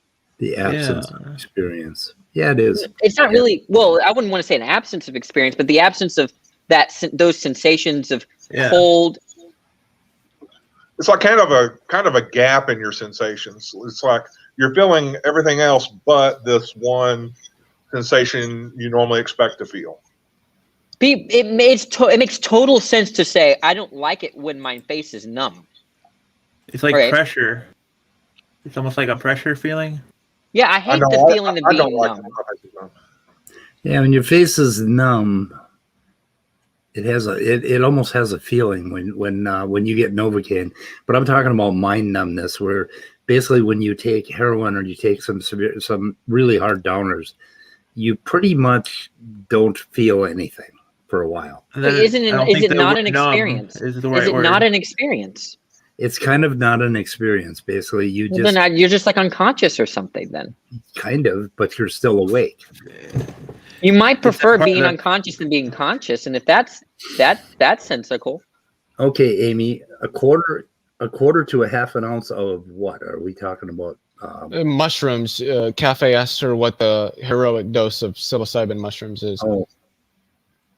So it seems to think that if atheists take heroic doses of these hallucinogenic drugs, that it makes them not atheists, which is not.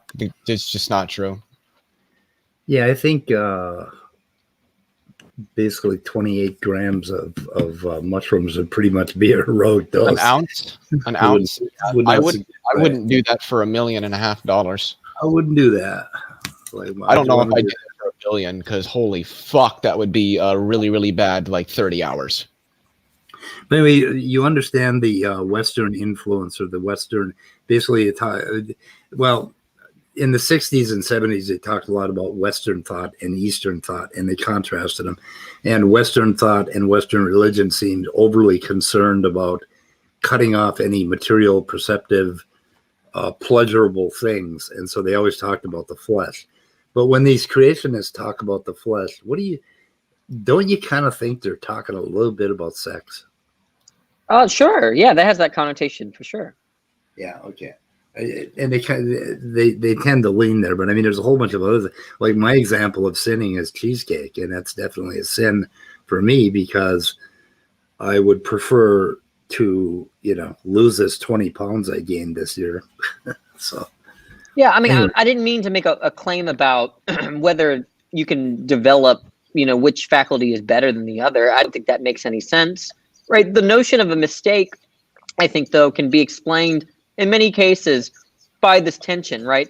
Where, I saw the cake. It was the cheesecake. I should have not eaten it, even though I did. That's just, to me, when I say something like that, I just mean I wish my reflective faculty weighed on me more than whatever I was seeing at the time or experiencing at the time in terms of value. That's all I mean when I say I made a mistake. So I think basically less impulsive. Yeah, so there's only two ways that I understand mistakes. Number one is in terms of what I just said, and number two is just not knowing something. Not knowing something is a mistake? Well, like if I didn't know that you were sensitive to the word berry, then I said the word berry and you were offended by it, then I could say, "Oh, I'm sorry," right? It was a mistake, but only in the sense that I didn't know. Oh, Danny, that's rule number 12. Hold on. Wouldn't a better example be like what you did to Neffy when you mentioned his wife? Yeah, that was a mistake, but that's only because look, I'm a Socratic intellectualist. You can look it up. Socratic moral intellectualism, which is the view that virtue is a function of knowledge. Okay? What it means to say that you made a mistake means that you didn't know something, or in the case that now this is the parts from Socrates, or in the other case where there's a tension between the faculties and you wish that you weren't determined or oriented in a way where one and the other didn't. But if you know things, you conform to your environment. To know is to conform. Basically, conform well to your environment. All I'm saying is, like, if I drank something that was poisoned, I didn't know the good, right? I just didn't know the good, something like that. Yeah. Alrighty, guys, I'm gonna take off since it's nice outside. I want to be outside for a little bit. It is nice outside. See ya. So I'm gonna peace out. I'm gonna hit the old dusty trail. Yep. Peace. Alrighty, So anyway, peace out. Danny, when do you want to do phase 2? Because I don't know, Speed. You've scarred me. Oh, by calling you a weenie? No, I don't mind. Can Look, you the accept only that? thing that I dislike is that when people make claims about me and they refuse to hear my defense, right? But if that's a deal breaker for me in terms of the amicability of the one-on-ones. Well, we could do a one-on-one stream where you get to defend yourself. Basically, I think the stream that John and I are doing is going to be about the intervention that was tried upon you, because sometimes you interact very badly in live streams. You do very well when you go to the Christian channels, but when you come in an atheist channel, sometimes you just break every goddamn rule there is. No, I just break your rules, right? No, not. I went in Jay's channel today and it went fine. You went in Spatchcock's channel the other day and you got booted out. Well, that was because of John. I don't think so. Yo, if John wasn't there, it would have not gone that way. John was saying really stupid stuff. Sometimes we have to be responsible for our actions. I think that's yeah, what Nathan, you don't have any clue what we're talking about. I'm sorry, Okay, but Danny Spatchcock booted you when you were just talking to him. Okay, I'm saying that the whole room was agitated because of the animosity between John and I. It would have not happened if it weren't for John. Okay, so the point is that Speed, with respect to, like, I did not equivocate. right? And John was just simply wrong about the lying thing. And and the thing is that I am not in the position to point that out, that here's why I was justified in using equivocation, right? I'm not allowed that. And that's just something I don't approve of, I suppose. Yeah. Well, you don't even understand why I boot you, do you? Well, presumably because you don't like the things I do. Nah, yeah. Well, yeah. But there's a particular thing you do. Do you know what it is? Yeah, when I overtalk you or call you stupid or something. Disrespect. Yeah, but I mean, the thing is that it's something that I should do, on my view, right? I mean, you're not a moral realist, are you? Like, there's no disagreement here, right? When you boot me out and I talk to you the way I do, there's no disagreement. Okay. So you right? do understand. It's just a game, right? It's you trying to win and me trying to win. Well, part of it is it's funny. There's that, but the other part of it is that when I put you in the back room, you know, when you're all wound up and I put you in the back room, it's almost like dealing with a teacher dealing with a third grader. Put you in the back room. Yeah, but I see y'all as the third graders for not listening to the teacher. Come on, let him finish. Let him finish. No, I'm the teacher here, Danny. You're the fucking. That's false. I have not learned anything from you philosophically. Can't Speed finish? Danny, I don't really care about that. Well, no, you're saying you're making the claim that you're a teacher when I haven't learned anything, but you hopefully learned something from me, right? Maybe just one thing. Mm-hmm. That makes me more of a teacher than you will ever be. Okay. I haven't learned one thing from you, Danny. Well, you didn't understand the difference. You didn't know what normative meant before you got here. What are you now? You're just lying. Danny, I have like 15 papers in boxes in my library about normativity. Okay, from 5-10 years ago. Probably when were you a teenager 10 years ago? You understood that normativity created the possibility of success or failure? You understood that? I disagree with your version. Did you learn about the rule following paradox? You probably looked it up because of me. The pincer argument and the rule following paradox. The rule following paradox I knew was the open question. And the pincer argument I had never heard of, basically. Yeah. So look, and that just shows that I've at least taught you one thing. Yeah, you taught me Akil Bilgrami. I hadn't heard of him. So yeah. Yeah, no, you're not giving me. I don't know. You're just being motivated right now. But the point is that you need. If I have something to offer, I don't know any science, right? I don't know any about rocks. I don't. Any. Yeah, I haven't learned any science. Okay. Understand. Sorry, what? You haven't learned any science from me. I'm trying to think. I don't usually listen, and not because it's not. But that's because I don't participate in those conversations. Bingo. Okay. So what were we talking about originally here before we got off on that? I think you wanted to talk more about the rule following issues. Oh, okay. When I bring you out of the back room after you've been put in the back room, like a teacher that puts the kid back in the cloakroom and then pulls him back out by his, grabs his ear, puts him in the cloakroom, and then brings him back out. If the kid starts immediately screaming and yelling as soon as he comes back out of the cloakroom, then the teacher grabs his ear and puts him back in the cloakroom. You understand that much, right? No, I understand you as just overtaking my classroom. But it's not your classroom. I'm the teacher in this. Look, that's just, there's not a fact of the matter as to what establishes whose classroom it is. I take this. Danny, this is my YouTube channel. I have the credentials before. That doesn't follow that. I can remove you, but you can't remove me. So I'm the teacher. That's just the naturalistic fallacy. Holy fuck. Oh my God. So if you want me to explain that to you? If a student was smarter than the teacher in real life, does that make the student a teacher automatically? Yeah, I don't see how that applies. Look, the point is that. Let me try this again, Danny. I own the YouTube channel. Okay, the credentials are in my name.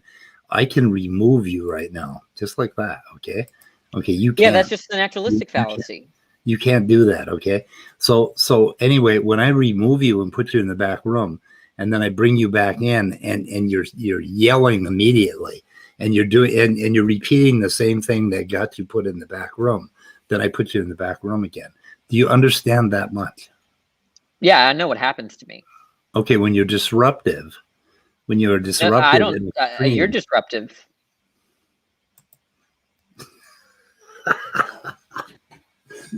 Well, is this complicated, guys?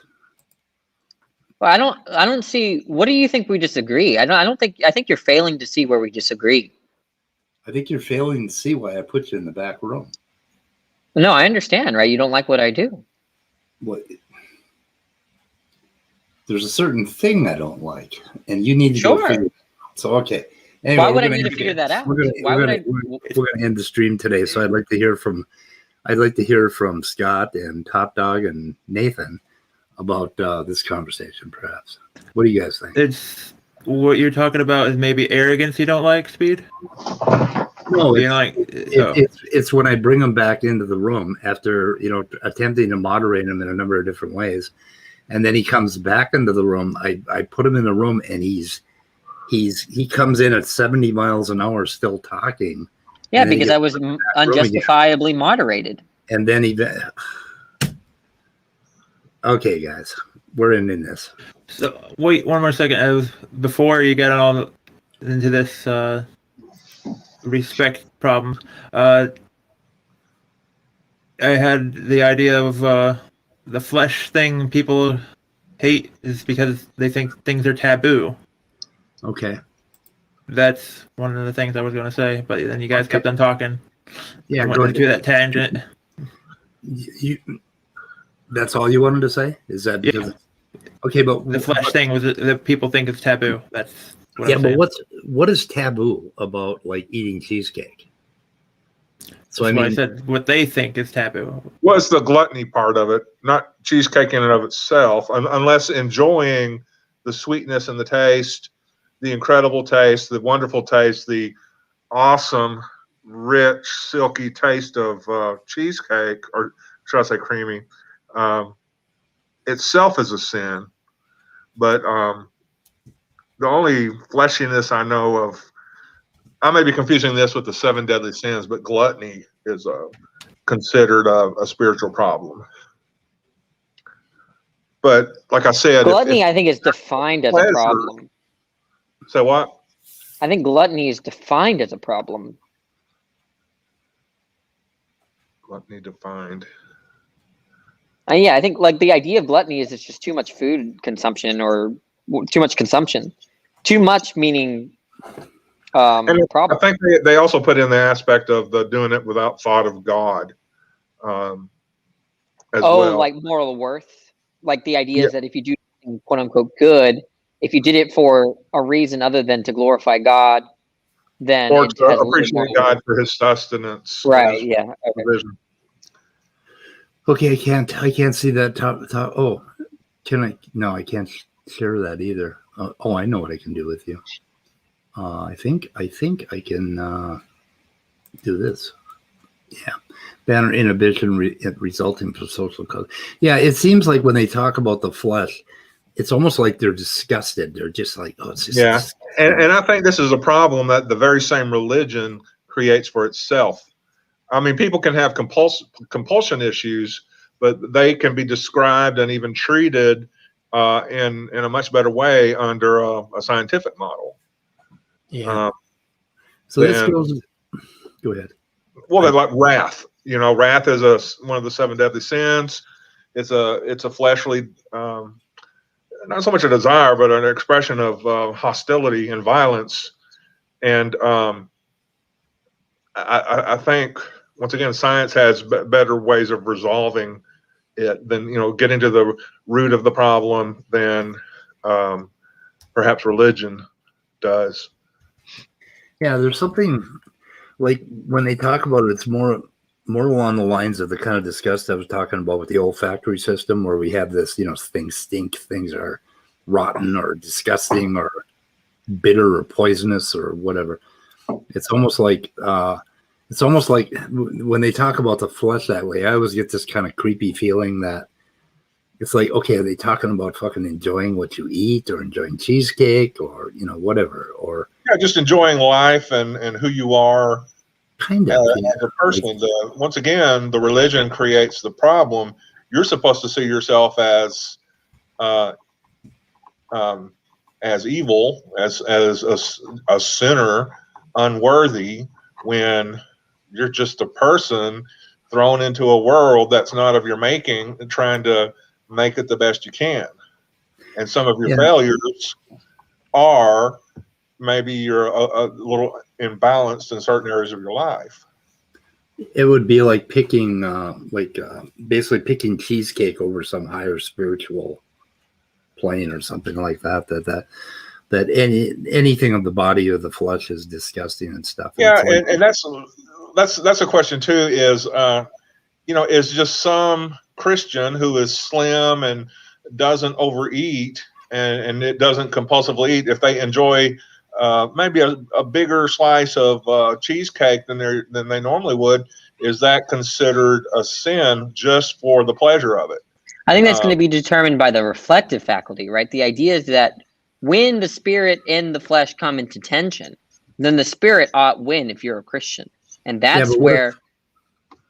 But what if there's no contention there? Basically, your spirit's fine. I don't think that it's. I mean, I could be saying something that they don't believe.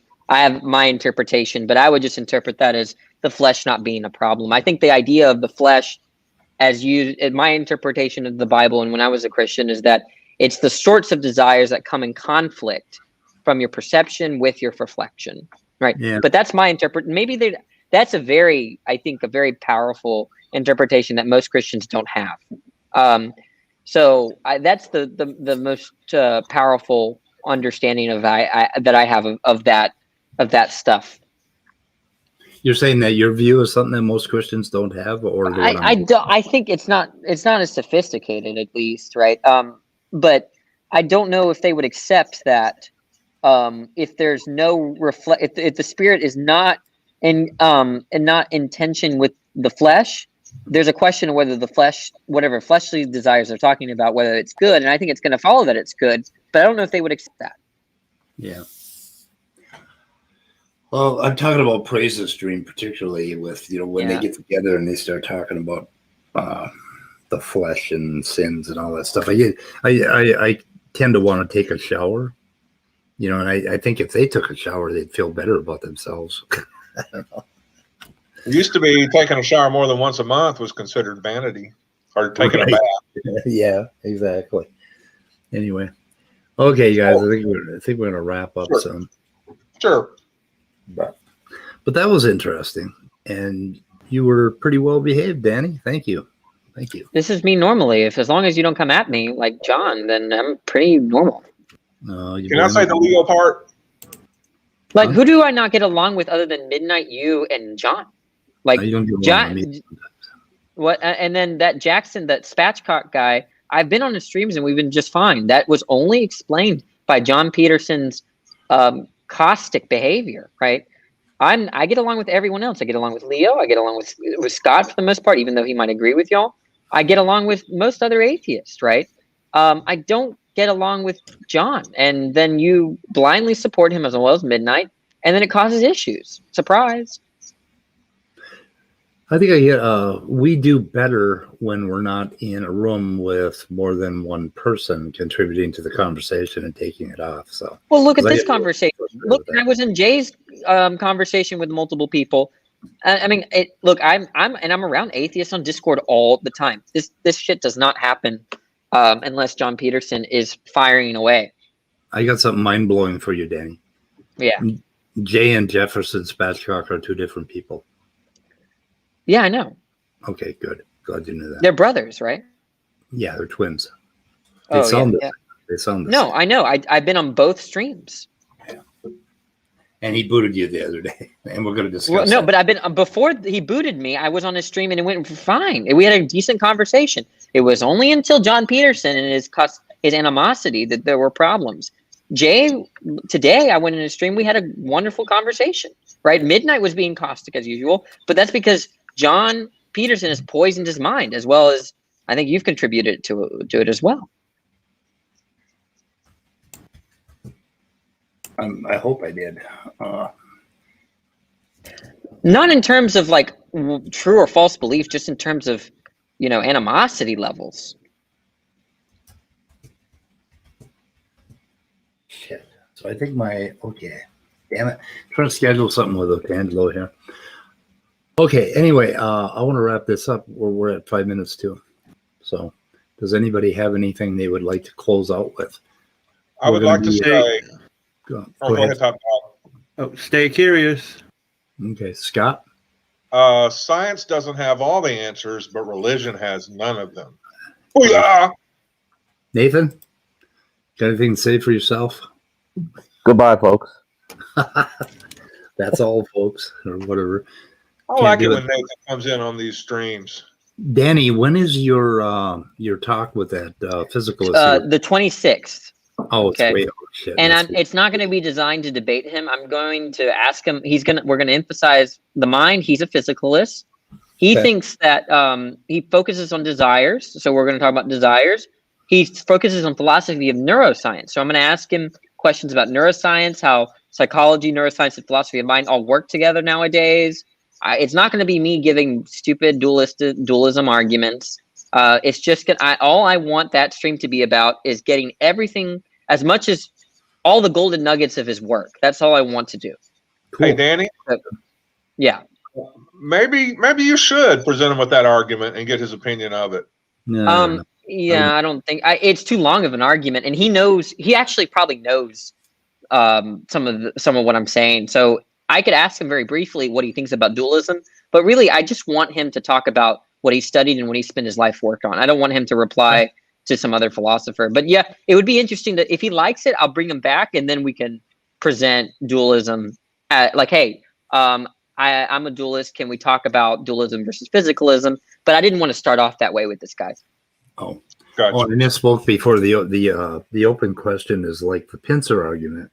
The rule following paradox is basically from I think sources to Wittgenstein and what he was saying. That's right. Yeah. So anyway, but I will ask him about rule following though. I think that's always been a problem just in general. But I think what I'm going to focus on is, hey, when what do you take to be the intersection between philosophy of mind, psychology, and neuroscience? Do you think we're just brains? I'm going to ask him that and why. What do you think about dualism? What do you think desires are? What do you take the relationship between psychology and philosophy of mind and morality? I'm going to ask him. I have to read 2 of his papers before, after he wrote extensively on desire, so I have to get his view about desire exactly and ask him questions about that. And then I'm going to ask him to promote his stuff, and then that'll be the end of the stream. Can you link his papers to me?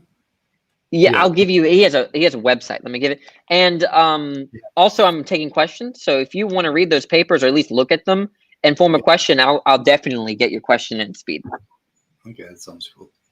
Sounds good. Okay, boys and girls, it's almost 4:00, and I turn into a pumpkin. Old man. Turn into a normal human being at 4:00, not a person on the fucking YouTube. So anyway, goodbye, boys and girls. Goodbye, cruel world. We're ending the broadcast. Oh, sorry, baby.